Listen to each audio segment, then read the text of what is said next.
कृषि विधेयकों के खिलाफ पंजाब से शुरू हुआ आंदोलन अब अपनी रफ्तार पकड़ रहा है। राज्य में किसानों ने 3 दिनों का रेल रोको आंदोलन शुरू कर दिया है और जगह जगह रेल की पटरियों पर किसान बैठ गए हैं। इसकी शुरुआत किसान मजदूर संघर्ष कमेटी ने अमृतसर से की। रेलवे ट्रैक पर बैठे किसानों ने कहा कि उनका रेल रोको आंदोलन 3 दिनों तक जारी रहेगा। अमृतसर के अलावा फिरोजपुर, जालंधर, पठानकोट और पटियाला समेत कई जिलों में किसान रेलवे ट्रैक पर जम गए हैं, जिसकी वजह से कम 14 ट्रेनें रद्द कर दी गई हैं और कई ट्रेनों के रूट बदल दिए गए हैं। वहीं पंजाब सरकार ने सभी विभागों को 24 से 26 सितंबर तक रेल रोको आंदोलन और पंजाब बंद के दौरान अलर्ट रहने को कहा है। सरकार के स्वास्थ्य विभाग ने धरना स्थलों के नजदीक एम्बुलेंस, डॉक्टरों और पैरामेडिकल स्टाफ की तैनाती की तैयारी की है। इसके अलावा दूसरे विभागों को भी एक्टिव किया गया है। इस बीच कृषि मंत्री नरेंद्र सिंह तोमर ने दावा किया है कि कृषि विधेयकों से किसानों की जिंदगी में क्रांतिकारी बदलाव आएगा। उन्होंने कहा कि मौजूदा व्यवस्था में किसान को अपनी फसल मंडी में बेचने के लिए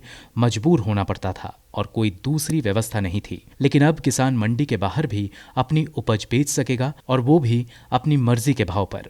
कृषि विधेयक में एमएसपी को शामिल नहीं करने के सवाल पर उन्होंने कहा कि एमएसपी कभी भी किसी कानून का हिस्सा नहीं रहा। ये पहले भी प्रशासनिक फैसला होता था और आज भी प्रशासनिक फैसला है। उन्होंने कहा कि कांग्रेस पार्टी कह रही है कि एमएसपी को कानूनी तौर पर मान्य किया जाए, लेकिन जब 50 साल तक कांग्रेस की सरकार थी तो उन्होंने ऐसा नहीं किया।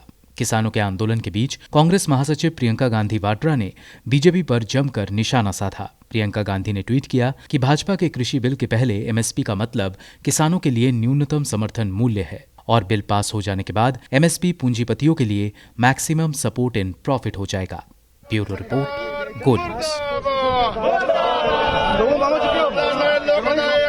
जिंदाबाद।